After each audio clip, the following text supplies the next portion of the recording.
আসসালামু আলাইকুম। সুপ্রিয় দর্শক, আশা করি ভালো আছেন সবাই। পানিতে ডুবে মারা যাচ্ছে গ্রামাঞ্চল, শহরাঞ্চল বিভিন্ন জায়গায় আমরা দেখতে পাচ্ছি যে পানিতে ডুবে শিশুরা মারা যাচ্ছে। স্বাস্থ্য জরিপে আমরা যদি দেখি প্রতি বছর, সেখানে আমরা বড় একটা সংখ্যায় দেখতে পাবো যে পানিতে ডুবে শিশুরা মারা যাচ্ছে। সেক্ষেত্রে আমাদের কিছু করণীয় রয়েছে। কিছু ভুলের কারণে বাচ্চারা পানিতে ডুবে মারা যাচ্ছে, আমাদের কিছু ভুলের কারণে। আমরা দেখে নেই যে কি ঝুঁকিসমূহ থাকতে পারে এবং সেই ঝুঁকি থেকে বাচ্চারা পানিতে ডুবে মারা যায়।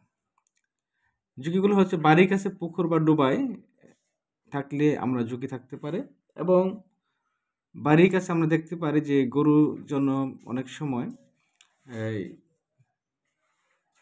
আমরা গরুতে খাবার দেই, এটাতে অনেক প্রচুর পরিমাণে পানি থাকে, সেই পানিতে ডুবে কিন্তু বাচ্চারা মারা যায়। এছাড়াও দেখা যায় বাড়ির আঙিনায়, বাড়ির কাছেই ছোট ডোবা থাকে, গর্ত থাকে, কুয়া থাকে, সেখানেও কিন্তু বাচ্চারা পানিতে ডুবে মারা যাচ্ছে। তো এগুলো আমাদেরকে প্রতিরোধ করে রাখতে হবে। প্রতিরোধে আমরা যা করব দেখতে পাচ্ছি যে ঘরের দরজা বা বাড়ির চারদিকে বা পুকুরে যাবার পথে বেড়া দেয়া, এবং ছোট শিশুকে প্লেনে রাখা, হ্যাঁ? তাদেরকে একটা পরিকল্পনার মধ্যে রাখতে হবে।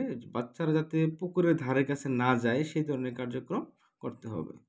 এবং বড় পাত্র যেগুলো খাবারের জন্য, গরুর খাবারের জন্য রাখা হয়, সেগুলো অবশ্যই কী করব, ঢেকে রাখবো।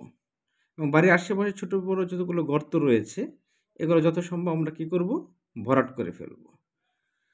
এছাড়াও যদি আরও দেখি, আরও কিছু ঝুঁকি এবং আরও কিছু সম্ভাবনা থাকে, যেমন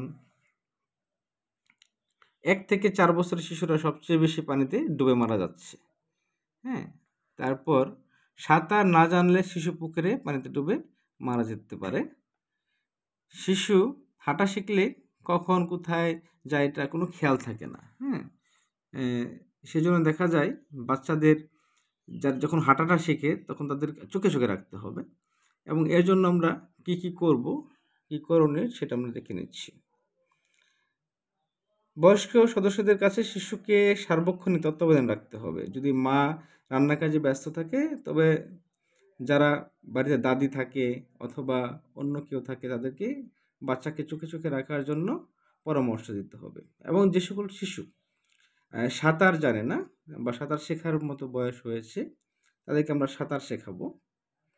এবং শিশুর যেগুলো নতুন বাচ্চা, যারা শিশু মাত্র হাঁটা শিখেছে, তাদেরকে চোখে রাখার জন্য আরেকটা পদ্ধতি অবলম্বন করা যেতে পারে। সেটা হচ্ছে শিশুর কোমরে বা পায়ে যদি আমরা ঘুঙুর বেঁধে দিই, তাহলে সহজে আমরা বুঝতে পারবো বাচ্চাটা কোথায় আছে, কোথায় গেছে।